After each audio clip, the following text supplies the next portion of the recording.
Hi friends, welcome to Chennai food. சாதாரணமாக வாழைப்பழத்தை அப்படியே சாப்பிட்டாலே ரொம்பவே டேஸ்ட்டாக இருக்குங்க. ஆனால் அந்த வாழைப்பழத்தை வச்சு ரொம்பவே வித்தியாசமான புதுமையான ஒரு ரெசிபி எப்படி செய்கிறதுன்னு பார்க்க போகிறோம். வாங்க பார்க்கலாம்.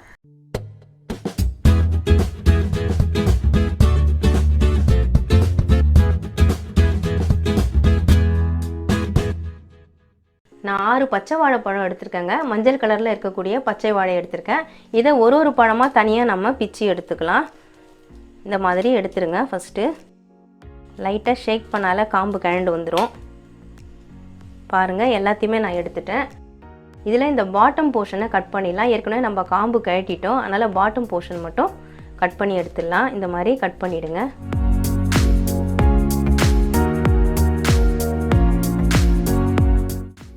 அவ்வளோதான். நான் எல்லா பீஸ்லேயுமே பாட்டம் போர்ஷனை கட் பண்ணிட்டேன். டாப் போர்ஷன் ஏற்கனவே திறந்து தான் இருக்குது, அதனால் அப்படியே வச்சுட்டேன். இதை நம்ம எண்ணெயில் போட்டு பொரித்து எடுத்துக்கலாம். வாழைப்பழத்தை ஒன்று நம்ம எண்ணெயில் போட்டு எடுத்துடலாங்க. நான் பொரிக்கிறதுக்காக அடுப்பில் கடாய் வச்சு எண்ணெய் ஊற்றி வச்சுருக்கேன். நான் எண்ணெயில் போட்டு விட்டுறேன். நான் 3 பழம் தாங்க போட்டிருக்கேன். இது பொரிஞ்சு எடுத்ததுக்கப்புறமா இன்னும் 3 பழத்தை நம்ம போட்டுக்கலாம். எண்ணெயில் போட்ட பழம்லாம் பாருங்கள், நிறம் மாறிடுச்சு. இந்த அளவுக்கு நிறம் மாறின உடனே நம்ம இதை எடுத்துடலாம். எடுத்து பிளேட்டுக்கு நான் மாற்றிக்கிறேன். எண்ணெய் வடியை விட்டுட்டு எடுங்க. நான் எடுத்த 6 பழத்தையுமே எண்ணெயில் போட்டு பொரிச்சு எடுத்துட்டேங்க. எண்ணெயில் போட்டு பொரிச்சிட்டு கொஞ்சம் நேரம் சூடு குறையிற வரைக்கும் ஆற விட்டுடுங்க, இல்லைனா கை வைக்க முடியாது. இது மாதிரி பொரிச்சு எடுக்கிறதுனால பாருங்கள், நல்லா சாஃப்டாக இருக்குது கொல கொலன்னு பழம். அதுக்காக தான் பொரிச்சு எடுக்கிறோம். இப்போ இதிலேருந்து நம்ம தோலை உரிச்சு எடுத்துடலாம். இதே மாதிரி எல்லா பீஸ்லேயும் நான் தோலை உரிச்சு எடுத்துடுறேன். பாருங்கள், நான் எடுத்த 6 வாழைப்பழத்துலேயும் தோலை உரிச்சு எடுத்துட்டேன். இப்போ இதை நம்ம பொடியாக நறுக்கிக்கலாம். இந்த மாதிரி நறுக்கிக்கோங்க. எல்லா பீஸையுமே இதே மாதிரி நறுக்கி எடுத்துக்கலாம். நான் எடுத்த வாழைப்பழம் எல்லாத்தையுமே பொடியாக நறுக்கிட்டேங்க. பாருங்கள், இந்த மாதிரி சின்ன சின்ன பீசஸாக போட்டாச்சு. போட்டுட்டு நான் பவுலுக்கு மாற்றிட்டேன். நீங்கள் எந்த பவுலில் மிக்ஸ் பண்ணுறீங்களோ அந்த பவுலுக்கு மாற்றி விட்டுக்கோங்க. 1 கப் அளவுக்கு கடலை மாவு சேர்த்துக்கலாம். உங்களுக்கு கடலை மாவு வேண்டாம்னா மைதா மாவு இல்லைனா கோதுமை மாவு சேர்த்துக்கோங்க. 1/2 கப் அளவுக்கு பச்சரிசி மாவு அதையும் சேர்த்துக்கிறேன். நல்லா கிறிஸ்பியாக இருக்கும், அதுக்காக தான் சேர்க்குறேன். நாட்டு சர்க்கரை 3/4 கப் அளவுக்கு எடுத்திருக்கேன். நான் 1 கப்பு கடலை மாவு, 1/2 கப் பச்சரிசி மாவு, மொத்தம் 1/2 கப்பு எடுத்தேன். அதனால் 3/4 கப் அளவுக்கு நாட்டு சர்க்கரை எடுத்திருக்கேன். ஏற்கனவே வாழைப்பழத்திலே இனிப்பு இருக்கும், அதனால் நான் 3/4 கப் எடுத்திருக்கேன். உங்களுக்கு இனிப்பு இன்னும் அதிகமாக வேணும்னா நீங்கள் 1 கப்பு ஃபுல்லாக கூட நீங்கள் எடுத்துக்கலாம். இந்த நாட்டு சர்க்கரையை நான் அதில் சேர்த்துட்றேன். 1/2 ஸ்பூன் ஏலக்காய் பொடி அதையும் சேர்த்துக்கலாம். 1/4 ஸ்பூன் அளவுக்கு நான் பேக்கிங் சோடா எடுத்திருக்கேன். அதாவது சமையல் சோடா, ஆப்ப சோடா எடுத்திருக்கேன். இது சேர்த்து விட்டோம்னா நல்லா எழும்பி வருங்க, அதுக்காக தான் சேர்க்குறேன். எல்லாத்தையும் நல்லா கலந்து விட்டுக்கலாம். நல்லா மிக்ஸ் ஆகணும், அந்த மாதிரி கலந்துக்கோங்க. இந்த வாழைப்பழத்தில் இருக்கிற ஈரப்பதமே போதுமானது, தண்ணி தேவைப்படாது. பாருங்கள், சேர்த்து விட்டது எல்லாத்தையுமே நான் மிக்ஸ் பண்ணி விட்டுட்டேன். நல்லா திக்காக ஒரு பேஸ்ட் மாதிரி இருக்குது பாருங்கள். நான் சுத்தமாக தண்ணியே சேர்க்கலை.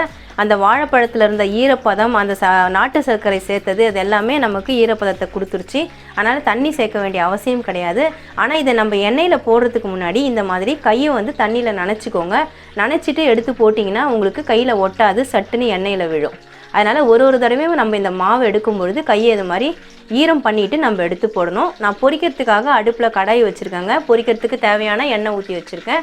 இப்போ கொஞ்சம் கொஞ்சமாக எண்ணெயில் போட்டு விட்டுடலாம். இந்த மாதிரி கையில் எடுத்துக்கிட்டு கொஞ்சம் கொஞ்சமாக கிள்ளி விட வேண்டியதுதான்.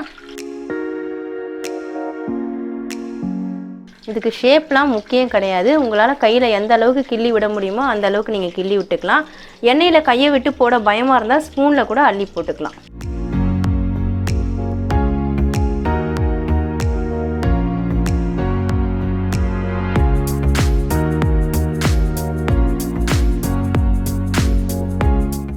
பாருங்கள், எண்ணெயில் போட்ட உடனே கொஞ்சம் நேரத்தில் மிதக்க ஆரம்பிச்சிடும். நல்லா கோல்டன் கலர் வர வரைக்கும் இந்த மாதிரி திருப்பி விட்டுட்டே இருங்க. இப்போ கோல்டன் கலர் வந்துருச்சு. நம்ம பிளேட்டுக்கு மாற்றிக்கலாம். நல்லா எண்ணெய் வடியை விட்டுட்டு எடுத்துக்கோங்க.